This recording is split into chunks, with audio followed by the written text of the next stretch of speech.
ঘরে আগুন লাগিয়ে দেওয়ার অভিযোগ দুষ্কৃতীদের বিরুদ্ধে। ঘটনায় চাঞ্চল্য ছড়িয়ে পড়ে মালদার মানিকচকে চৌকি মির্দাতপুর অঞ্চলের সবজিপাড়া এলাকায়। ঘটনা সম্পর্কে জানা গেছে, সবজিপাড়া এলাকার বাসিন্দা মাহবুব আলমের বাড়িতে আজ গভীর রাতে দাউ দাউ করে আগুন জ্বলতে থাকে। মাহবুব আলম এবং তার পরিবার পাশের ঘরে বাড়িতে ঘুমিয়েছিল। আগুন জ্বালার ফলে ধোঁয়ায় ভর্তি হয়ে যায় ঘর এবং ফুটফাট শব্দ শুনতে পায় তারা। কোনো রকমে ঘর থেকে বেরিয়ে চিৎকার চেঁচামেচি শুরু করে। আওয়াজ পেয়ে স্থানীয়রা ছুটে আসে।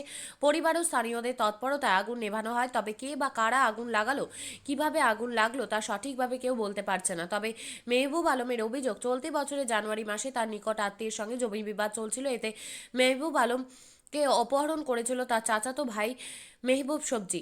তারা কেস তোলার জন্য বিভিন্ন ধরনের হুমকি দিচ্ছিল বলে অভিযোগ। মেহবুব আলমের অনুমান, আক্রোশ বছর আর তারাই এই ধরনের কর্মকাণ্ড করে থাকতে পারি। ঘটনাস্থলে মানিকচক থানার পুলিশ পৌঁছে পুরো ঘটনার তদন্ত করছে মানিকচক থানার পুলিশ।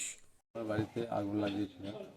হ্যাঁ, আমার এ, আমাকে কিডন্যাপ করেছিল আগে, আমাকে হুমকি দিয়েছে। কে কারা?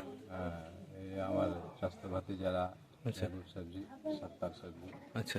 শাহজাহান সবজি, হ্যাঁ, এরাই হুমকি দিয়েছে।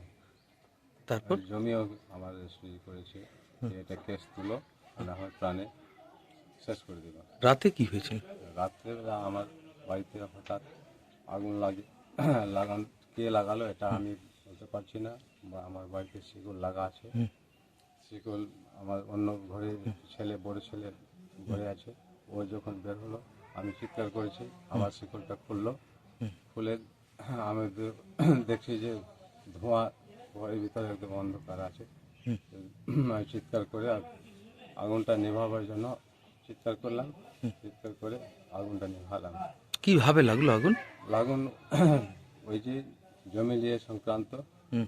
যে কিডন্যাপ করে জমিটা নিয়েছে, এই আক্রোশে লাগে।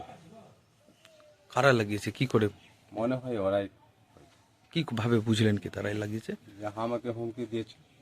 আচ্ছা। আমি অন্যকে কেউ বলতে পারছি না, আচ্ছা। আর আমাকে কেউ অন্য লোককে হুমকি দেয়নি।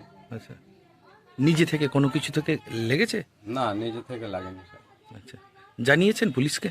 হ্যাঁ, পুলিশকে জানিয়েছি। লিখিত আকারে জানাবেন? হ্যাঁ, লিখিত। পুলিশ এসেছিল? হ্যাঁ, এসেছিল। আচ্ছা, কি নাম আপনার? আমার নাম মাহবুব আলম। আচ্ছা। আমার বাড়িতে হয়েছে রাত্রেবেলা, ভোরবেলা আগুন ধরেছে। আগুন আগুন ধরেছে মোটামুটি 3:30 পৌনে 4টার দিকে।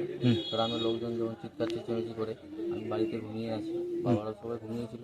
চিৎকার চেঁচামেচি শুনে আমি বেরালাম, বেরিয়ে দেখছি বাবার যে রুমটা, ওই রুমটা শিকল বন্ধ। তারপরে শিকলটা খুললাম তো আগুন তো জ্বলছে, চট করে এদিক ওদিক ছিল। গ্রামের লোকজনও বেরিয়েছে, তো আওয়াজ ফুটফুট করে, আগে যখন পুড়ছে কিনা ফটফট করে আওয়াজ হচ্ছে। আওয়াজ হওয়ার পরে গ্রামের লোকজন এসে পাইপ জল টল নিয়ে কল থেকে জল টল চেপে আমরা সবাই আগুনটা কোনো রকম নিভাই। কিভাবে লাগলো আগুন? নিভিয়ে কাপড় টাপড় অনেক কিছু পুড়েছে আর কি। কিভাবে লাগলো?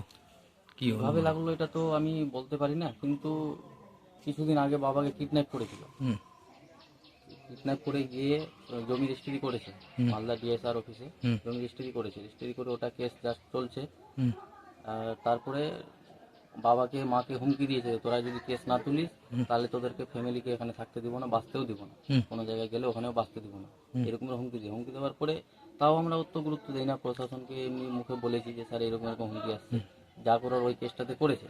তারপরে পরে দেখছি আমার বাড়িতে আজকে ভোরবেলা দেখছি আগুন। এটা আমার মাথা মানে খারাপ করে দিয়েছে, এমনভাবে কাজটা করছে, মাথা খারাপ হয়ে গেছে। কি ভাবছেন? ভাবছি যে কে ওই যে বাবাদেরকে হুমকি দিয়েছে যে প্রাণা মেরে দিব, এখানে থাকতে দিব না, এগুলো নিয়ে ওরাই করেছে। জাস্ট মনে হচ্ছে যে ওরাই এই আক্রোশটা করেছে, আগুনটা জ্বলিয়েছে। পুলিশকে জানিয়েছেন? হ্যাঁ, পুলিশকে জানিয়েছি। কি কি পুড়লো? হ্যাঁ, কি কি পুড়েছে? পুড়েছে ওখানে ল্যাব ছিল, এমনি কাপড় চাপড় ছিল, আর অন্যান্য কাঠ ফাট অনেক কিছু ছিল। মানে ঘুম থেকে না উঠলে কি গোটা বাড়ি পুড়ে যেত? হ্যাঁ, ঘুম থেকে না উঠলে তো এই বাড়িটা যে দেখতে পাচ্ছেন, এই বাড়িটা পুরোটাই জাস্ট পুড়ে যেত। আচ্ছা, কি নাম আপনার? আমার নাম এমডি হাসান। পুলিশকে জানাবেন তো? হ্যাঁ, পুলিশকে জানাবো। ঠিক আছে। শিক্ষাই জাতির মেরুদণ্ড। ছোট ছোট শিশুদের প্রাথমিক শিক্ষা পরিপূর্ণ না হলে আগামীতে সেই শিশুরা সঠিক পথে চলতে গিয়ে হোঁচট খায়।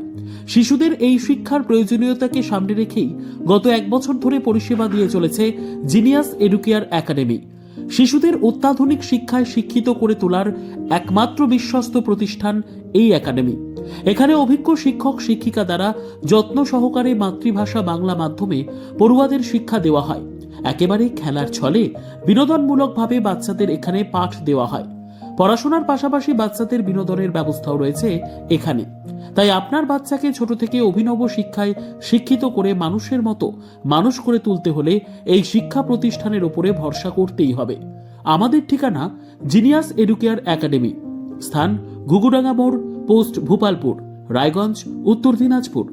মোবাইল নম্বর 9563630109 অথবা 7029042308।